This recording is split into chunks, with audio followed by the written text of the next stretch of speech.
My wife waited until 42 people were seated. The bank representative had opened his leather folder, and the photographer had raised her camera before she introduced the man she had been sleeping with as the new co-owner of our restaurant. Then Rebecca placed a silver pen beside my plate and said, quietly enough that only the three of us could hear, "Smile, sign the amendment, and finish the dinner. If you make a scene, everyone in this room will hear that you abandoned the expansion." The agreement gave me 20% of the company I had spent 11 years building. It gave Adrian Cole 35%, along with permanent rights to my restaurant's name, recipes, and training system. Rebecca kept the rest. On the presentation screen behind her, my title had already been changed from co-founder to culinary director. I looked at the signature line, then at the guests who believed they were attending an investor preview for our second location. 3 days earlier, I would have thought the document was a mistake. 2 days earlier, Rebecca had admitted that Adrian was not merely our consultant and told me the marriage could be discussed after I helped them secure the loan. 1 day earlier, my attorney had explained exactly what my signature would surrender. So when Rebecca tapped the pen with one finger and whispered, "Do not humiliate me tonight," I stood up, walked to the microphone, and said, "Before this presentation continues, one fact needs to be corrected. I have not approved a new owner. I have not licensed our name to this project, and I will not sign this agreement." The room became so quiet that I could hear the ice machine cycling behind the bar. Rebecca's smile stayed in place for 2 full seconds after everyone else understood something was wrong. Adrian looked toward the banker. The banker closed his folder. That was the moment the future Rebecca had arranged without me stopped pretending to be inevitable. My name is Michael Torres. I was 46 that night, and for most of my adult life I had measured time in dinner services. I knew how long a steak could rest before it cooled, how many minutes a server needed to reset a foretop, and how quickly a dining room could turn nervous when the kitchen fell silent. I did not know how long it took a marriage to become a story one spouse was telling behind the other's back. Rebecca and I had been married 19 years. We met when I was a line cook at a downtown hotel in Columbus and she was coordinating corporate events. I was 26, always burned somewhere, always tired, and convinced that owning a restaurant required either wealthy parents or a personality I did not have. Rebecca had neither patience for excuses nor fear of spreadsheets. On our 4th date, I told her I wanted a small place with an open kitchen, a short menu, and no televisions over the bar. She asked how many seats, what the average check would be, and how much cash I thought I needed for 6 months of payroll. I had no answers. She said, "Then it is a wish, not a plan." I loved her for that sentence. 12 years later, we opened Juniper and Ash in a former hardware store on the south side. I created the food. Rebecca negotiated the lease, built the reservation system, hired the front-of-house team, and learned enough about wine to make distributors stop talking past her. We each owned half of the operating company. The first year nearly broke us. The walk-in compressor failed during opening week. A water line burst over the dry storage room. A local review called my menu earnest but uncertain, which Rebecca printed and taped inside the office because she said anger was cheaper than espresso. By the 3rd year, Friday reservations filled 2 weeks ahead. By the 6th, we had paid back the friends and family loans. By the 10th, people used our restaurant as a landmark. They proposed at table 12, held memorial lunches in the private room, and brought visiting relatives in for the rosemary chicken Rebecca once told me was too ordinary to put on the menu. We were not rich. We had a good business, equity in a modest home, retirement accounts we funded inconsistently, and a son named Gabriel who was 18 and attending community college while deciding whether he wanted to transfer. We also had the kind of marriage people describe as solid because the arguments are familiar. I worked too many nights. Rebecca answered emails during movies. She thought I avoided growth because I was afraid of losing control. I thought she sometimes treated growth like proof that we had not wasted our best years. We fought, apologized, adjusted, and kept going. The second location had been Rebecca's idea. A developer was restoring an old warehouse district near the river and offered favorable terms to established local businesses. The space had brick walls, tall windows, and a loading dock that could become a patio. I saw it once and immediately imagined Sunday lunches there. Rebecca imagined private events, branded products, cooking classes, and eventually a third location. "We know how to do this now," she said. I told her knowing how difficult something was did not make it less difficult. She heard reluctance. I meant caution. We compromised on a feasibility study. That was how Adrian entered our lives. He called himself a hospitality growth strategist. He had worked for 2 restaurant groups in Chicago, helped a brewery expand into packaged goods, and spoke in clean sentences about brand architecture and scalable systems. He was 39, polished without looking expensive, and skilled at making ordinary ideas sound overdue. Rebecca liked him immediately. I liked that he understood labor percentages and did not pretend a second location would run itself. We hired him for a 4-month consulting contract. For months became 8. His invoices grew. So did his influence. He redesigned the expansion deck, introduced us to a regional lender, and convinced Rebecca that the new location should be placed in a separate company so outside investors could participate without touching the original restaurant. Our attorney said that structure could work if Juniper and Ash licensed its name and recipes under clear terms. I said no license would be permanent and no ownership decision would happen without both of us. Everyone agreed. At least, everyone agreed while I was in the room. Adrian started meeting Rebecca without me because the sessions were finance-heavy. She began traveling to Cincinnati and Indianapolis to study comparable concepts. Adrian went too. I missed 2 trips because a sous chef left and another broke her wrist. Rebecca said she understood. Then came home with photographs of dining rooms, sample menus, and a new impatience with everything we already had. The original place cannot become a museum to your anxiety, she told me one night. I said a profitable restaurant was not a museum. She said profitability was not the same as potential. That word, potential, began appearing everywhere. In emails, in presentation decks, in the notes Rebecca left on our kitchen counter. Adrian praised her ability to see it. I became the person who was supposedly protecting the past. I noticed how often his name appeared, but I did not suspect an affair. They were building the financial side while I ran a restaurant that still needed someone to notice when a produce order was wrong or a dishwasher had stopped showing up. Their closeness had a business explanation, and business explanations are dangerous because they make suspicion look immature. The investor preview was scheduled for a Thursday night when Juniper and Ash was normally closed. It was not supposed to be a binding event. Rebecca described it as a carefully staged dinner for the bank, landlord, 2 potential investors, the chamber director, key employees, and a few local reporters. I would serve a tasting menu based on dishes planned for the new location. Adrian would present market projections. Rebecca would explain operations. At the end, we would announce a spring construction schedule. 3 days before the dinner, the audiovisual company emailed me the final presentation because they needed approval for the kitchen photographs. I opened it on the office computer between lunch prep and a vendor meeting. The first slide showed the riverfront building under the words Juniper and ASH Riverfront. The second said a new restaurant by Rebecca Torres and Adrian Cole. Under their names, in smaller type, it said Culinary Program by Michael Torres. I read it twice. Then I searched the deck for the ownership chart. Rebecca held 45%. Adrian held 35%. I held 20%. Another slide said the original restaurant would grant the new company an exclusive, perpetual license to its brand identity, recipes, service manuals, vendor relationships, and training materials. Perpetual is a word you notice when the recipes are yours. I called Rebecca. She did not answer. I called Adrian. He answered on the second ring. Michael, I am walking into a meeting. Why does the deck say you own 35% of the Riverfront company? Silence. Not surprise. Calculation. Rebecca said she was discussing the revised structure with you today. She did not. Then I should let you 2 talk. Did you put money in? Michael. This is not a productive conversation to have without Rebecca. That means yes. He ended the call. Rebecca arrived at the restaurant 40 minutes later. She walked into the office, closed the door, and set her handbag on the filing cabinet with deliberate care. You called Adrian during a lender meeting. The deck says he is an owner. He is investing $90,000 and bringing the systems we need. We agreed no new owner without both of us. We agreed we needed capital. Those are different sentences. She crossed her arms. You have blocked every serious expansion decision for 6 months.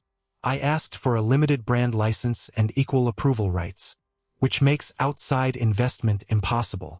I turned the monitor toward her. You reduced me to 20%. In the new company, you still own half of this restaurant. The new company gets permanent rights to this restaurant's identity. If I disagree with you later, Adrian can open locations using my work while I own 20% of the vehicle doing it. Our work, she said. I built this too. Yes, which is why I never proposed taking your half. Her expression changed then. Not softer, colder, as if the argument had reached a point where honesty became more efficient than persuasion.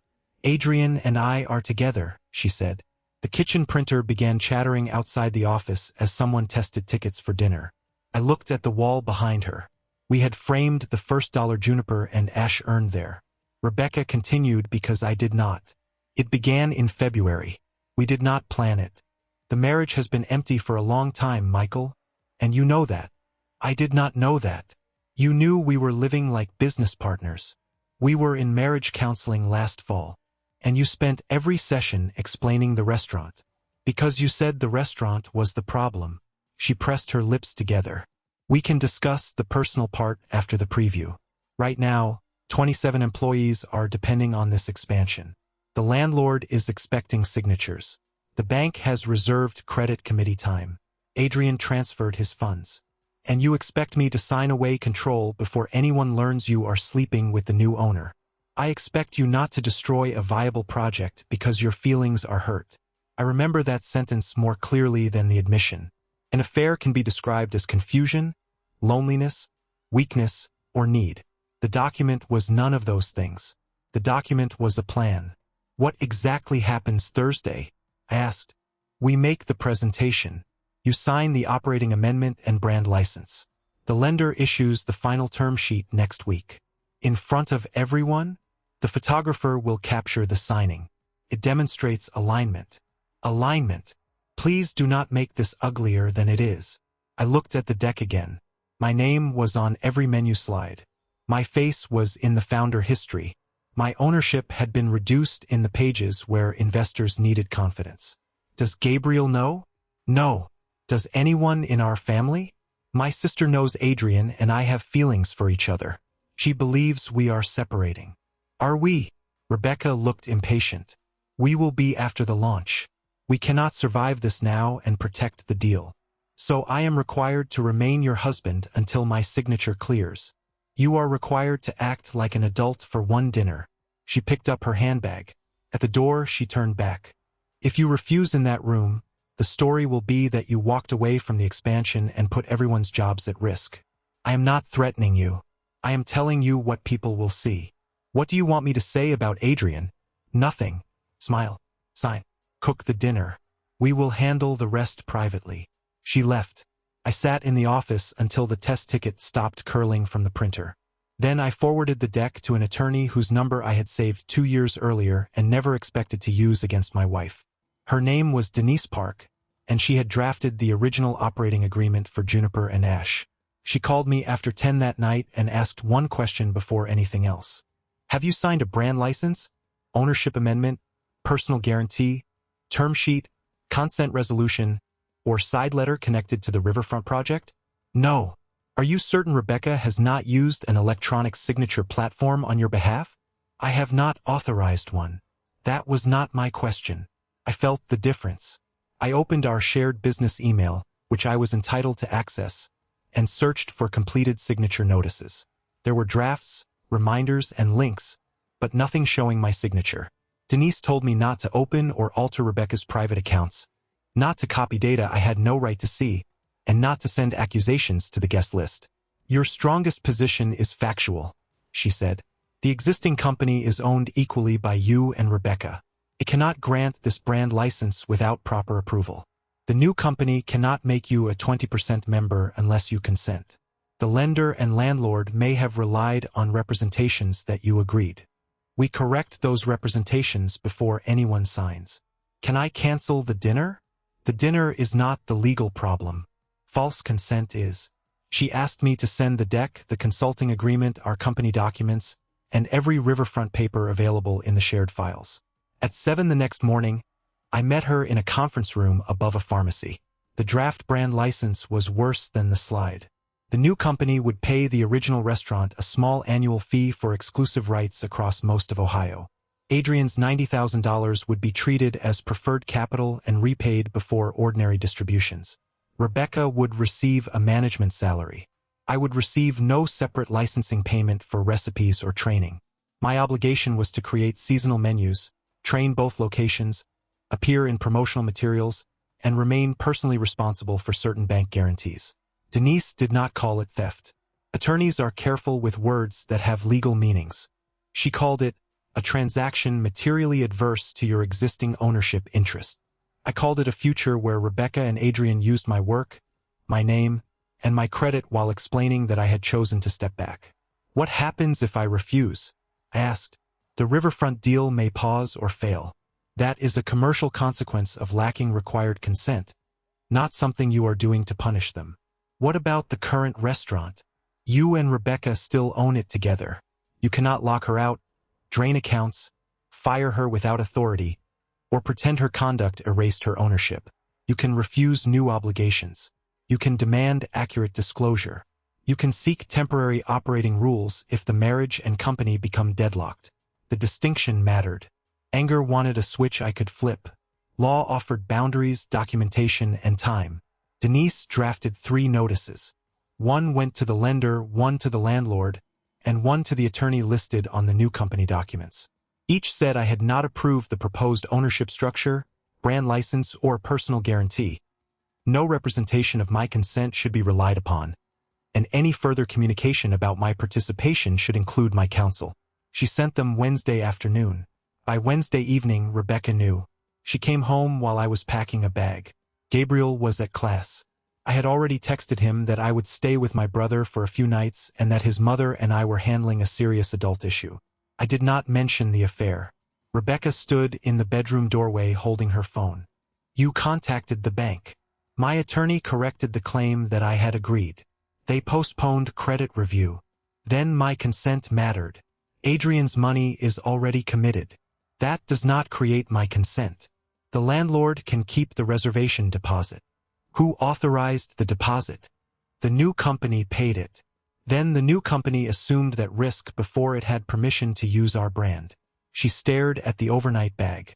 You are leaving before the preview? I am sleeping at Louis's. I will cook tomorrow because the food is purchased, the staff is scheduled, and guests are coming. I will not sign anything. If the financing is already paused, what is the point of showing up? Our employees should not discover from an empty kitchen that their owners are at war. You want a performance of dignity. No, I want the dinner to stop being leverage. Rebecca sat on the edge of the bed. For the first time since her admission, she looked frightened. Michael, we can change the percentages. This is not a negotiation about whether I deserve 20 or 30. Adrian will walk if he does not have meaningful equity. That is your problem with Adrian. It becomes your problem if he demands his money back.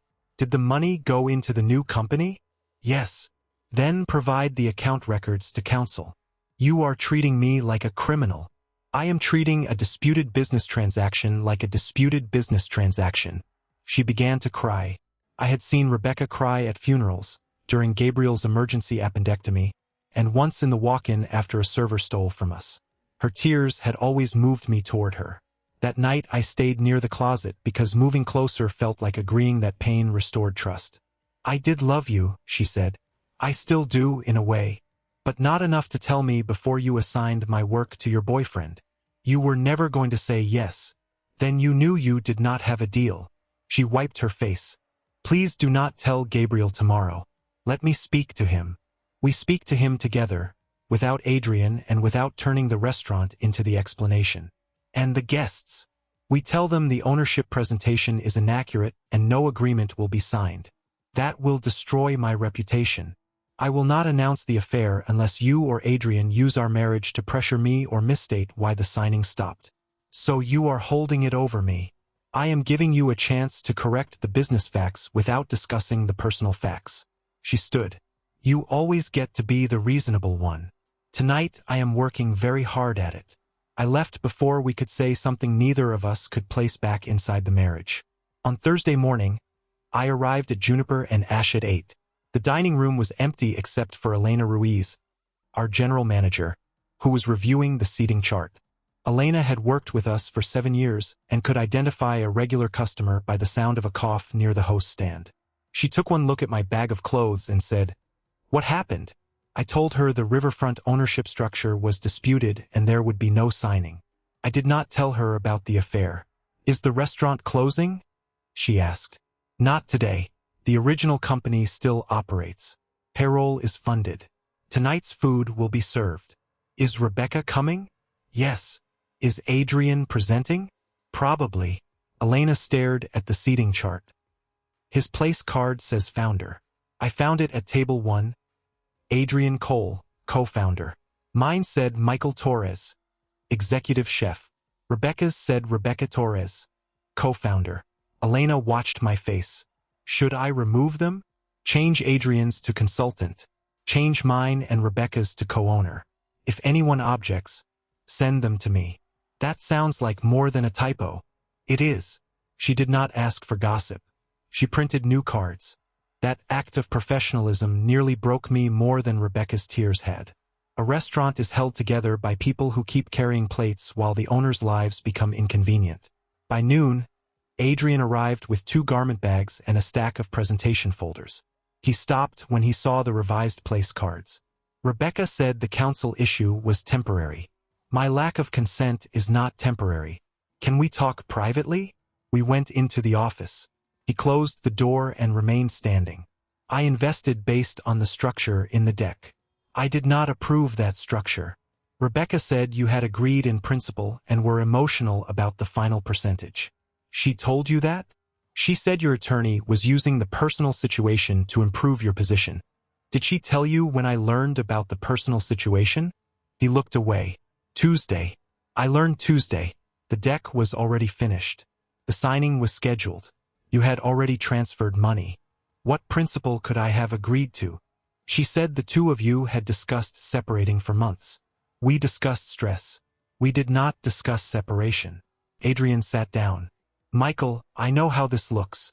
It looks like you had an affair with my wife and arranged to own part of my company.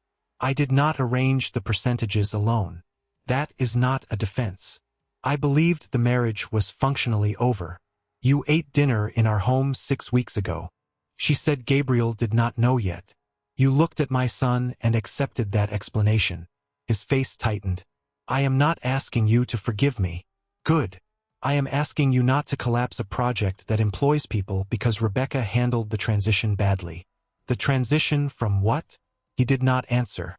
"Husband to culinary employee?" I asked. "Owner to content provider? Married man whose personal guarantee stays useful until the bank closes. The agreement can be revised." "There will be no agreement tonight." "Then return my investment." "I did not receive your investment. Talk to Rebecca and your attorney. The money is tied up in the deposit, design work, and equipment orders. Then you invested before the company had the rights it needed." Adrian rubbed the back of his neck. For the first time, he looked less like a strategist than a man who had mistaken someone else's certainty for due diligence. That did not make him innocent. It made the lie larger than his role in it. "Are you going to expose us in front of everyone?" he asked. "I am going to correct any false statement about my ownership, consent, or marriage.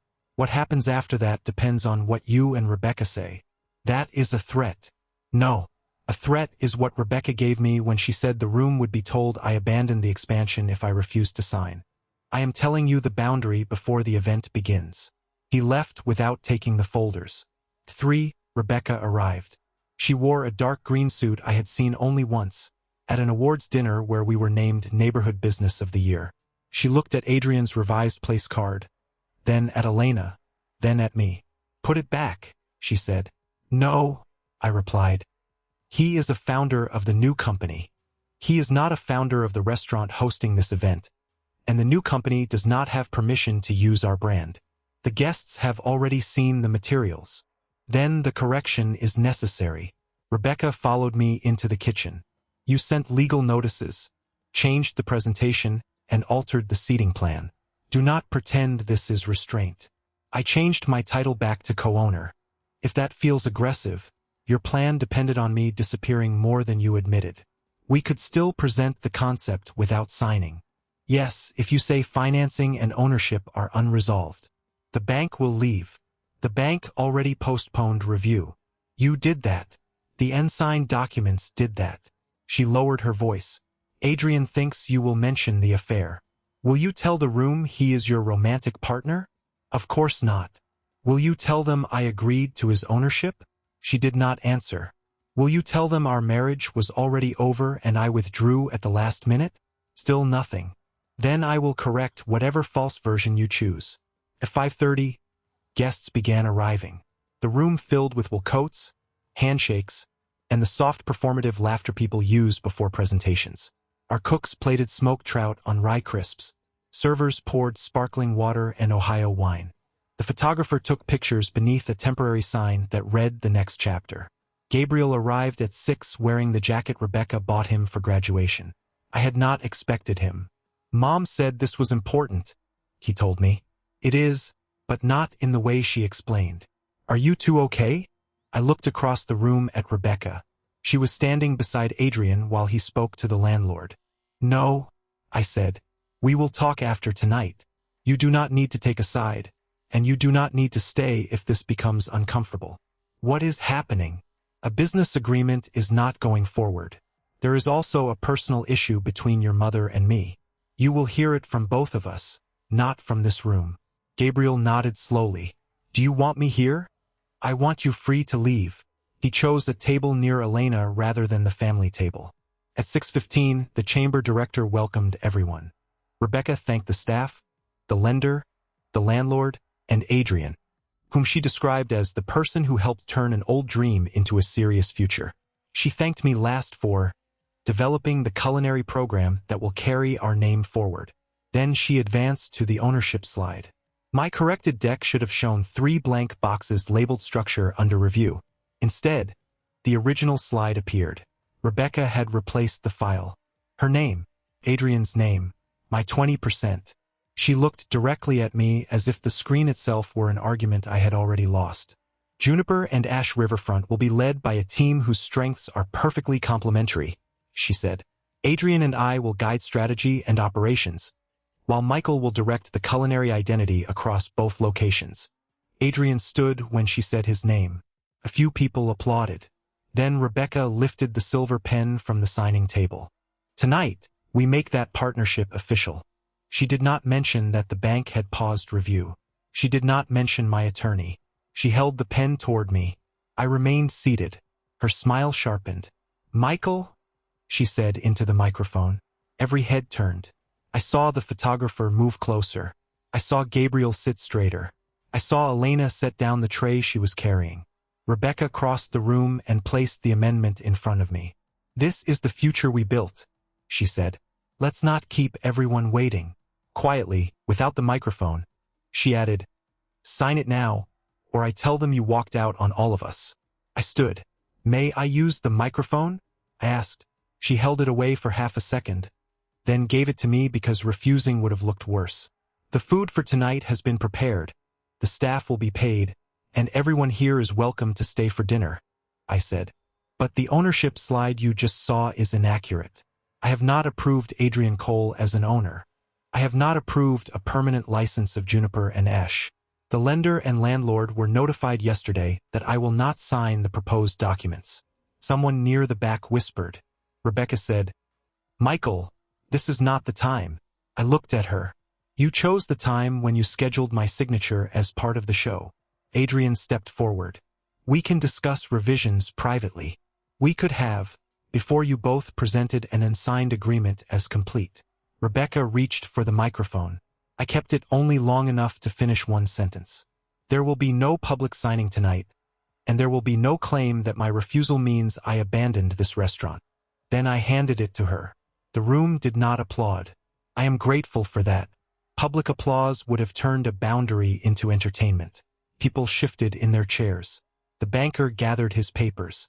The landlord asked his attorney to step outside. Gabriel stared at the table. Rebecca's face had gone pale beneath her makeup. You want honesty? She said into the microphone. Her voice shook. Fine. Michael has resisted this project from the beginning. Adrian believed in it. I believed in it. Michael is using a marital conflict to punish everyone who moved forward. That was the false version she had warned me she would use. I could have left it unanswered. But the room included investors who had been told our marriage and ownership were aligned. It included my son. The marital conflict, I said without taking the microphone, is that Rebecca and Adrian are in a relationship, and they prepared these documents before telling me. The photographer lowered her camera. Adrian closed his eyes. Gabriel stood up and walked out. Rebecca stopped speaking. I followed my son, not because the event no longer mattered, but because he did. Gabriel was standing in the alley beside the recycling bins, breathing through his nose the way he did when he was trying not to cry. The January air smelled like wet cardboard and would smoke from the kitchen vent. "How long?" he asked. "Your mother told me Tuesday. She said it began in February. And you waited until tonight to tell me? I did not know you were coming. I asked her to speak with you together after the event." He looked toward the back door. "She invited me this afternoon. She said you might sabotage the launch because you were jealous of Adrian." The word jealous struck harder than I expected. It reduced an affair, a concealed ownership transfer, and a personal guarantee to a flaw in my personality. "I am sorry she put you in the room without telling you the truth," I said. "Did you know about the company?" I knew there was a new company for the riverfront location. I did not know she had assigned the ownership or promised our brand to it. "Are you going to divorce her?" "I do not know yet. I do know I will not sign those documents." Gabriel wiped his face with the heel of his hand. "I hate that everyone heard before me." "You are right to hate that." I tried to keep the personal issue out of the presentation. When she told the room I was using a marital conflict to punish the project, I corrected the claim. That protected the business. It did not protect you. So who were you protecting? I had no answer that could make the moment clean. At first the employees, then myself. "Not enough, you." He nodded without forgiving me. "I am leaving. I will call you tomorrow. Don't make me carry messages." "I won't." He walked to his car. I stayed in the alley until his taillights disappeared. When I returned, the room had divided into small islands. The lender and landlord were gone. 2 potential investors were collecting their coats. The chamber director stood near the bar speaking quietly to Elena. Staff were serving the first course because the kitchen had already fired it and because cooks understand that food does not become less real when plans do. Rebecca was in the office with her sister, Marlene. Adrian stood alone beside the blank signing table. I took the microphone once more. "The investment presentation is over," I said. "Dinner is not. No employee in this room caused what you just witnessed, and no guest is required to stay. Anyone who wants to leave may do so. Anyone who stays will be served the menu our team prepared, with no additional speeches or signatures." About half the guests left. The rest stayed, some from kindness, some from discomfort, and some because human beings will remain near a disaster if dessert has already been promised. I returned to the pass. For the next 2 hours, I did the work Rebecca had described as my limited role.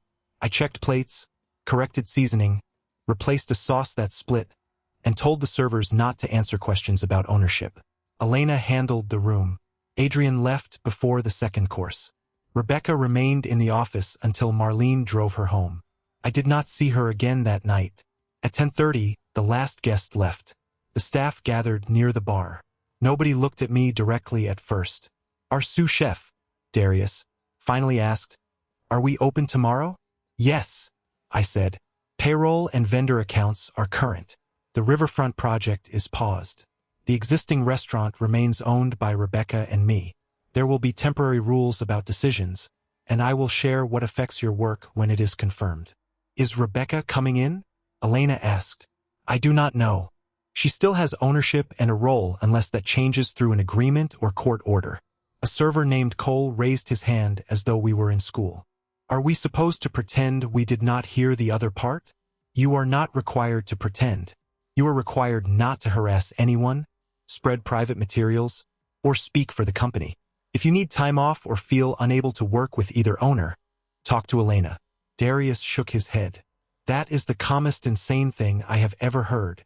A few people laughed, and the release of tension made one server begin crying. I thanked them, authorized Elena to pay everyone an extra hour for the meeting, and sent them home. Then I sat at table 1 with the unsigned amendment. The silver pen was still beside it. In stories, objects like that become symbols.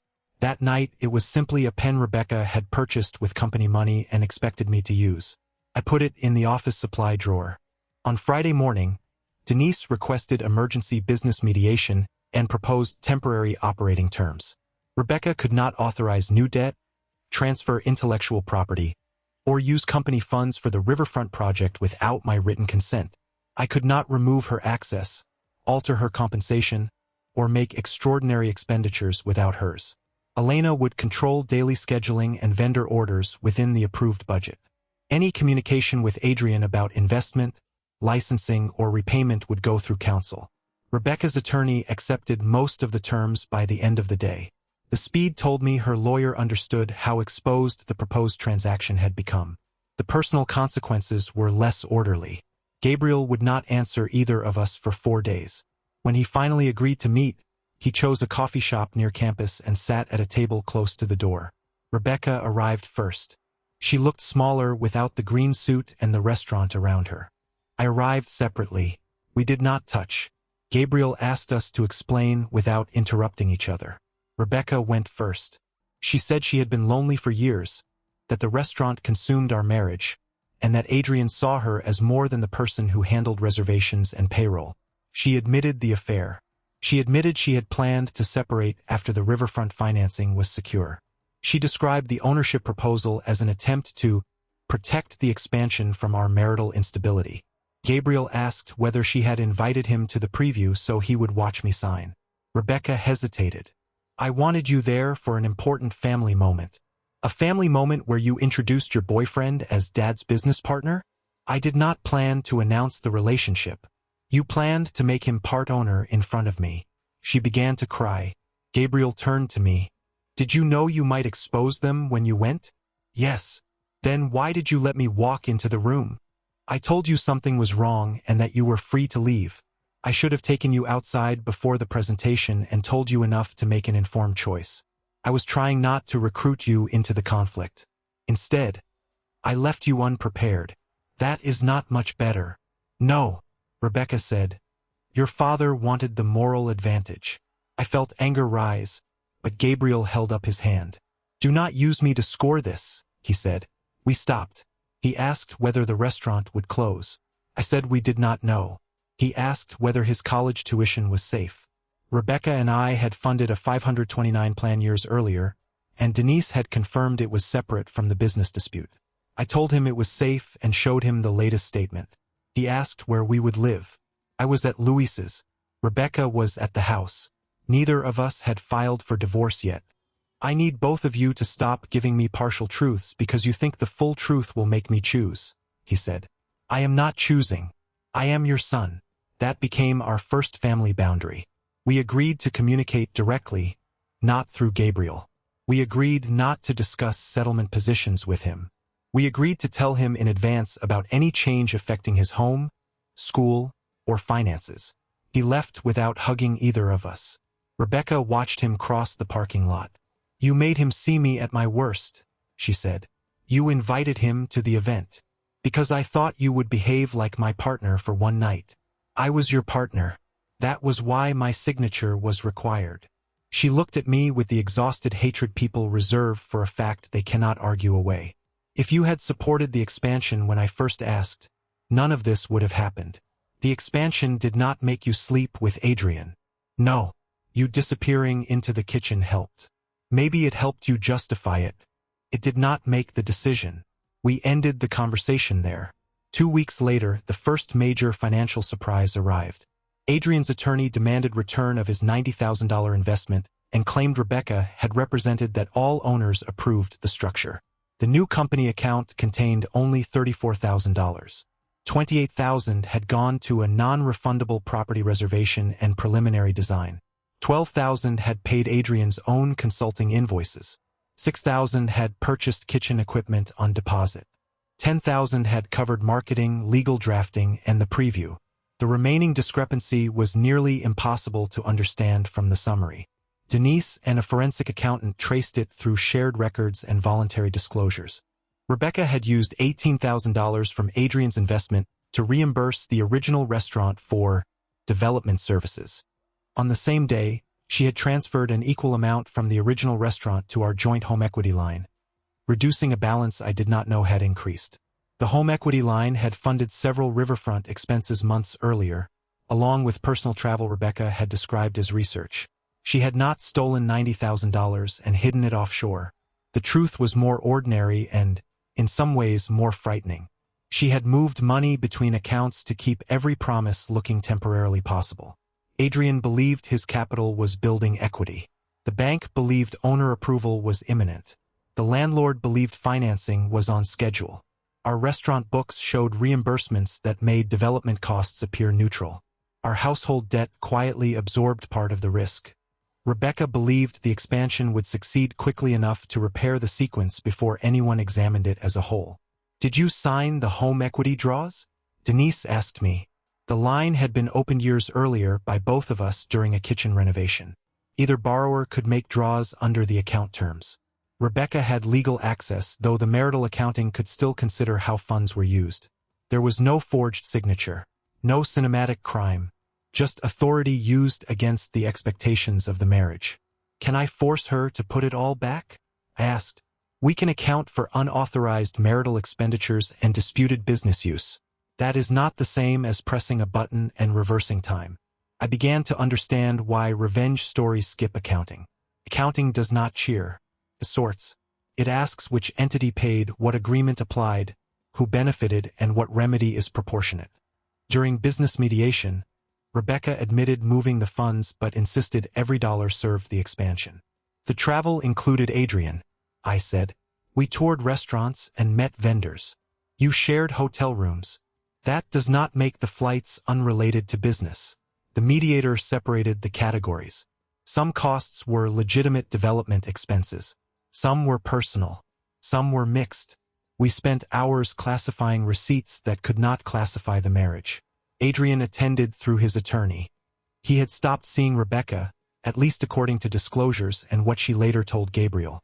His attorney argued he was induced to invest through false representations. Rebecca's attorney argued he was a sophisticated consultant who reviewed the documents and knew required signatures were missing. Both statements contained truth. Adrian knew I had not signed. He also believed Rebecca's claim that I had agreed in principle. He knew she was married. He also believed her claim that we were privately separated.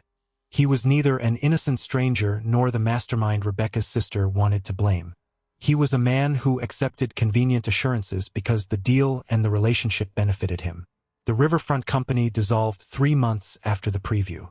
The landlord retained part of the reservation payment and returned part after finding another tenant. Equipment deposits were partly refunded. Adrian recovered some money from remaining assets and negotiated a claim against Rebecca's eventual share of the marital settlement. He did not become our partner. He also did not lose everything. Juniper and Ash remained open, but surviving the deal did not mean surviving unchanged. Online comments appeared within a week.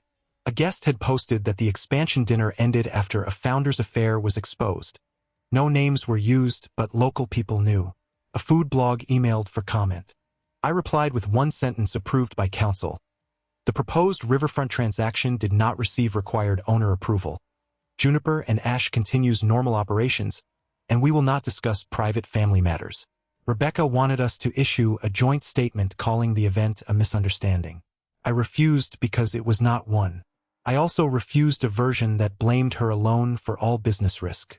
The existing restaurant had approved spending on feasibility work. I had attended meetings.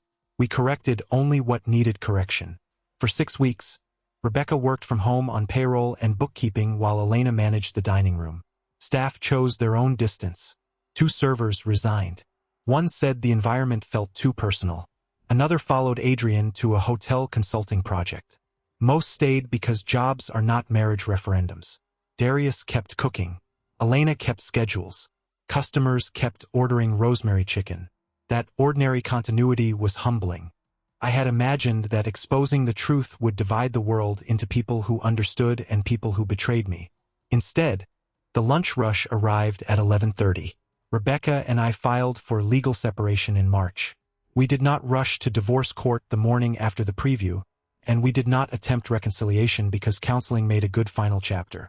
We attended 6 sessions with a therapist whose first rule was that business negotiations stayed out of marriage sessions and affair analysis stayed out of business mediation. In the marriage room, Rebecca said Adrian made her feel visible.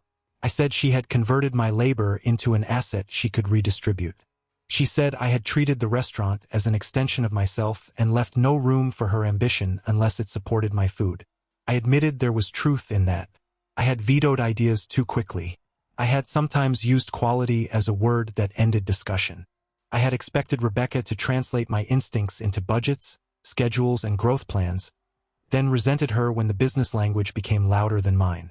Those failures mattered. They did not authorize the affair or the unsigned transfer. Holding both facts was harder than choosing one. If I had come to you last year and said I wanted equal public recognition and authority over expansion, would you have listened?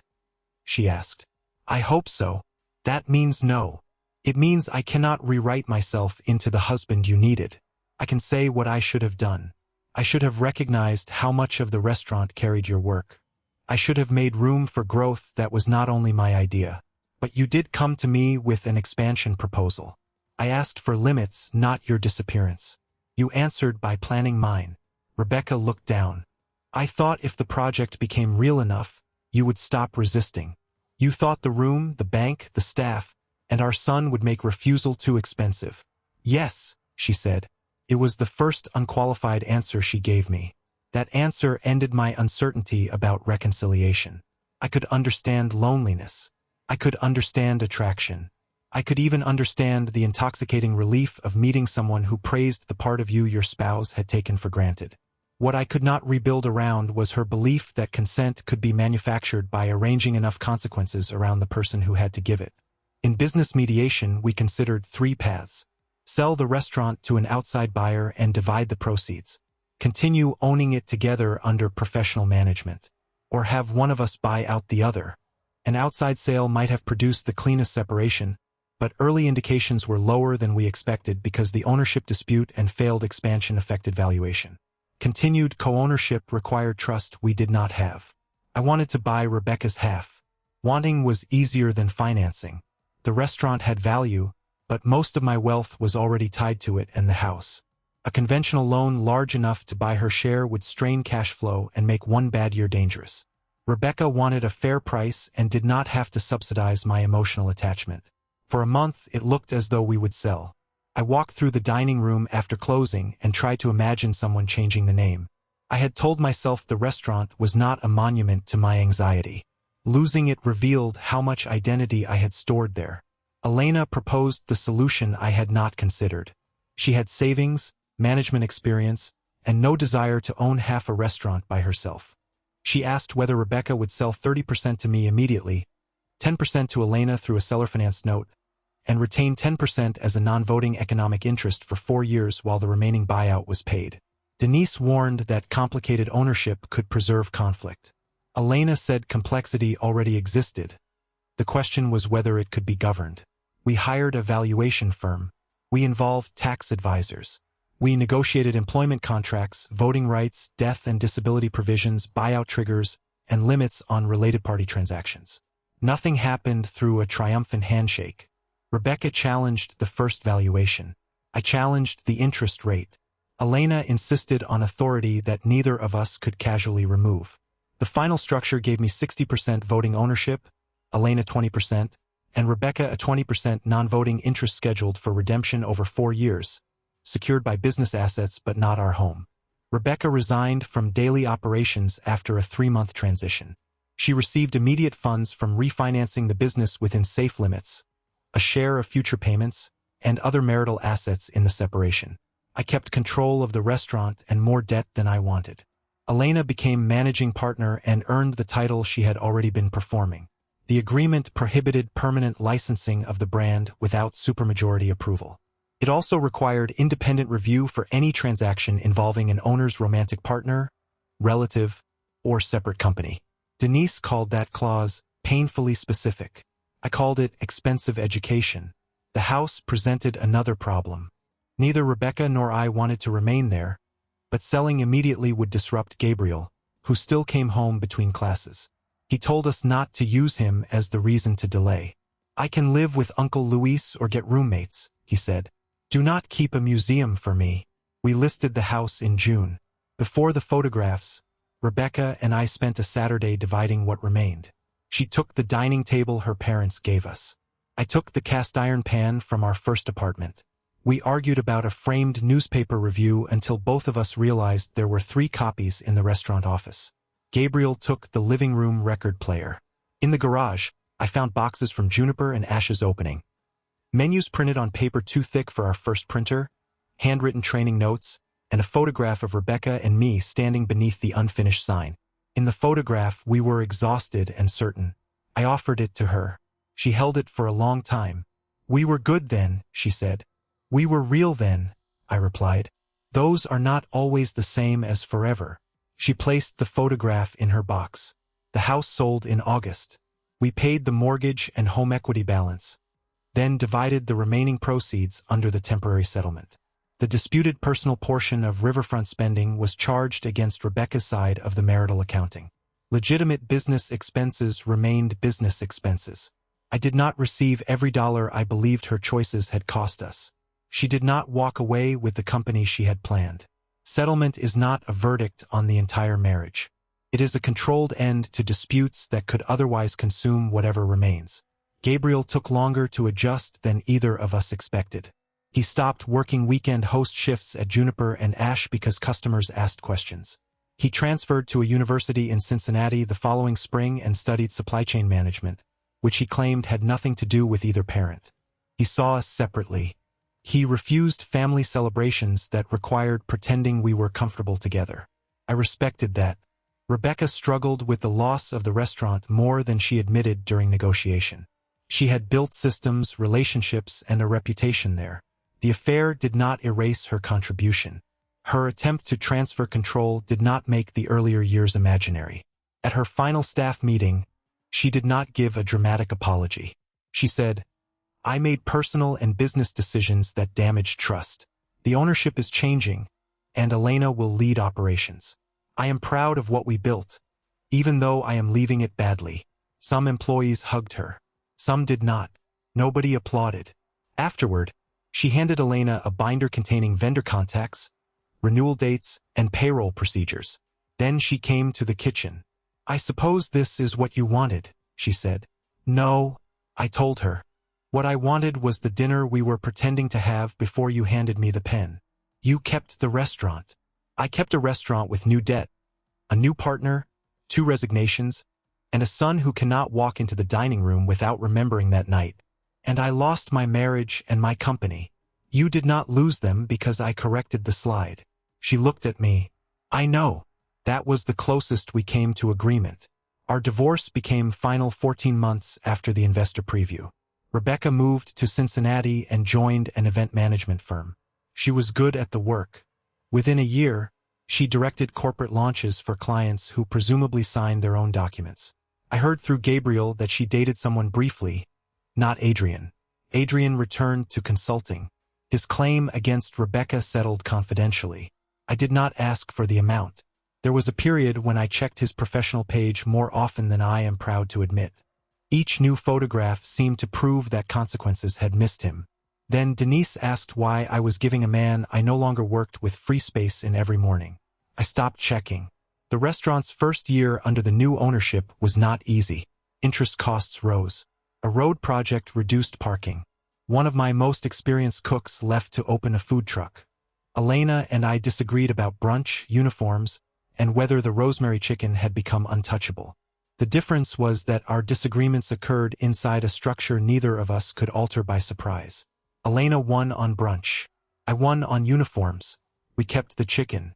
We also changed the way ownership appeared publicly.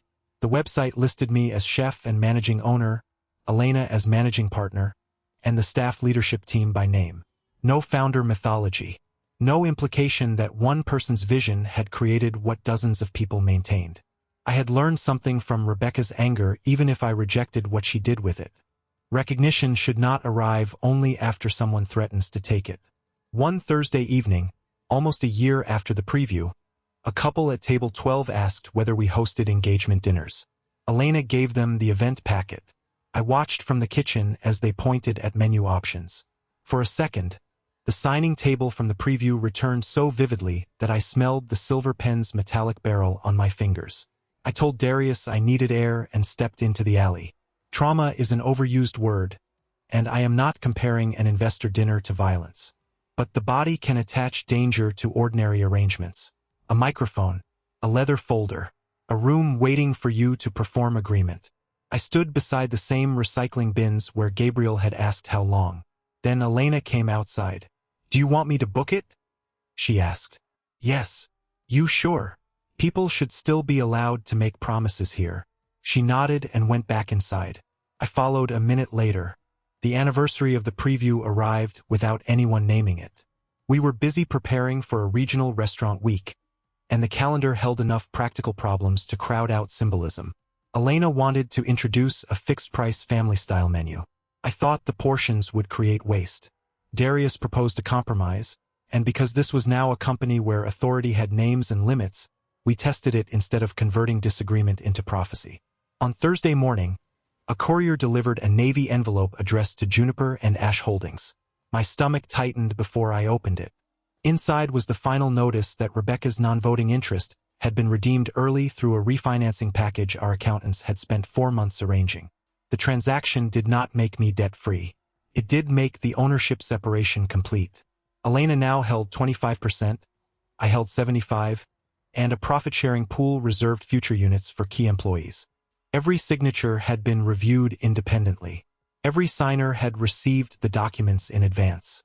There was no photographer. I signed in Denise's office with a paper cup of coffee beside me. Elena signed after asking 3 final questions. When we finished, Denise said, "That is how boring a valid agreement should feel." I laughed. That evening, Rebecca called.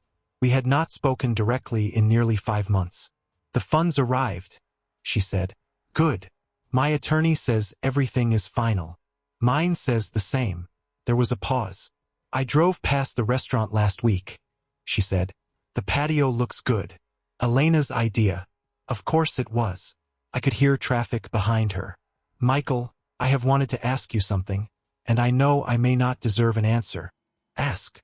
"If I had told you about Adrian before the riverfront deal, do you think we could have saved the marriage?" A year earlier, I would have built an answer like a closing argument. I would have listed therapy, honesty, timing, money, and the moment she changed the slide back after I corrected it. Instead, I told her the narrow truth. "I do not know." Telling me would have given us a real decision. What happened at the preview removed that decision. "I thought I was forcing you to see the future. You were forcing me to finance one." She breathed out. "I am sorry. I believe you. Do you forgive me? I do not organize my days around being angry at you anymore." "That is the answer I have." She was quiet. "That sounds like no. It is not punishment. It is where I am." "Okay."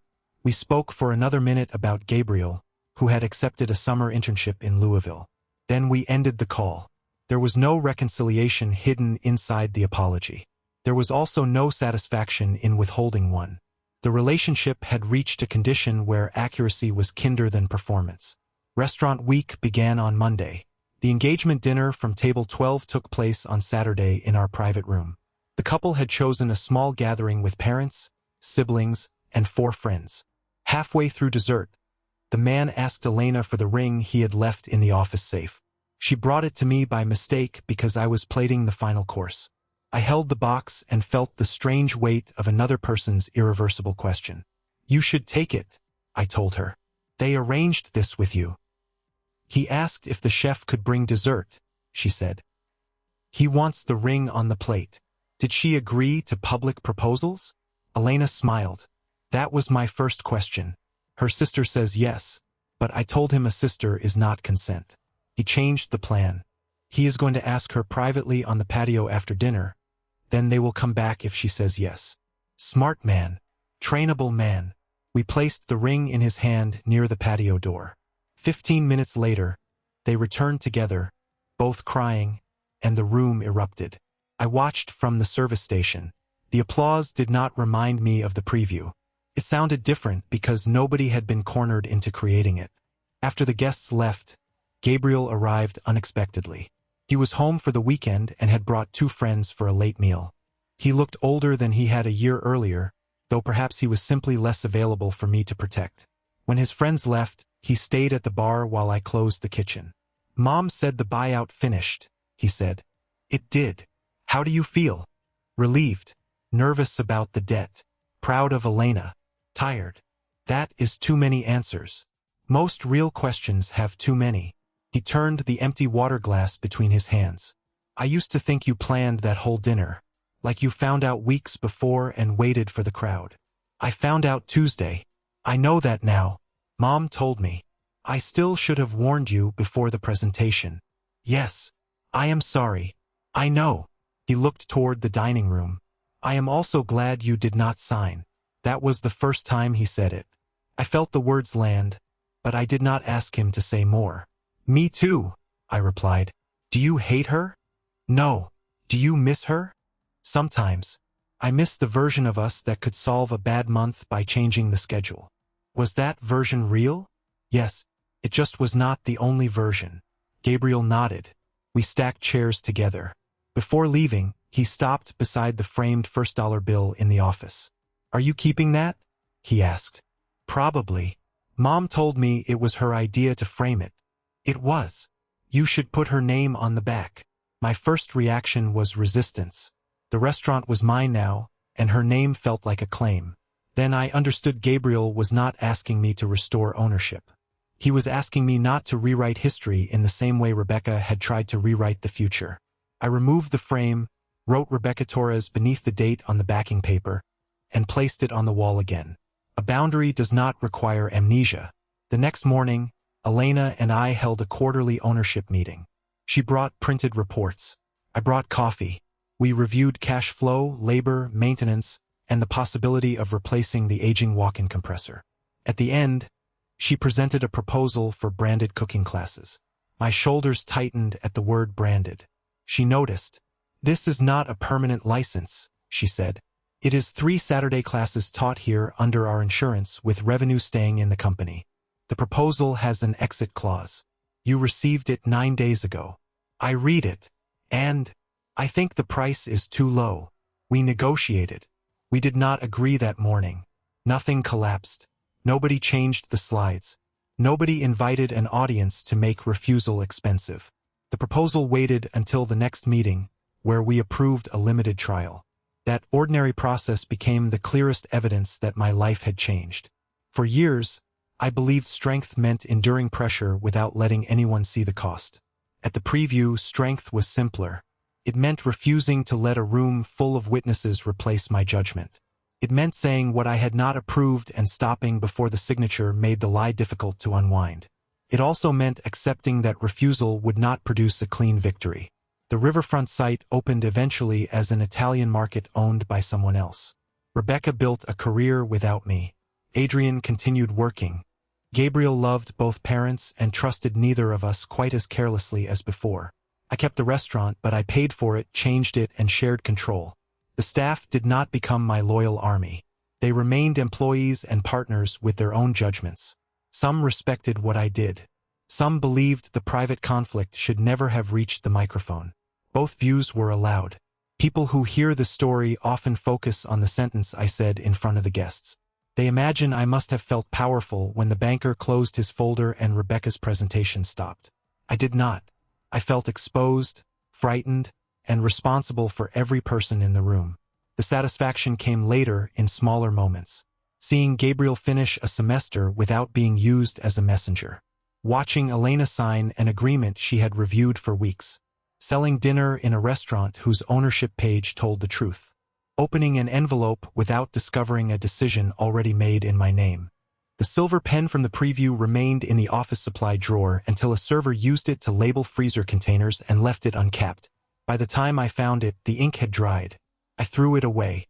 Not ceremonially. We needed pens that worked. 2 years after the preview, Juniper Ash celebrated its 13th anniversary. We did not host a gala. Elena reserved the final hour for staff and family. Gabriel came from Cincinnati. Luis brought his wife. Darius made a cake shaped like the old hardware store sign. Near the end, Elena asked whether I wanted to say a few words. I stood beside the bar, looked at the people who had kept the place alive through repairs, rumors, ownership changes, and my own mistakes, and told them the truth. This restaurant was built by more people than its history used to name. Some are here, some are gone. Tonight is not about pretending every chapter ended well. It is about knowing who has authority now, who carries responsibility, and what we owe one another before we ask for agreement. That was all. No announcement, no surprise document, no public demand disguised as celebration. Afterward, Gabriel helped me take empty boxes to the alley. Better speech than last time, he said. Lower stakes. That probably helped. Before locking the back door, I checked the dining room. Table 1 was empty. The microphone was off. The framed dollar hung straight in the office. Rebecca's name written where only someone who removed it would see. My final memory of our marriage will probably always include her holding out that pen and telling me the room would decide what my refusal meant. She was wrong. A crowd can witness a boundary, but it cannot define it. The bank could close its folder. Investors could leave. Guests could whisper. My son could be angry. The restaurant could lose money. All of those consequences were real, and none of them converted coercion into consent. Rebecca called the document our future. Adrian called it a viable project.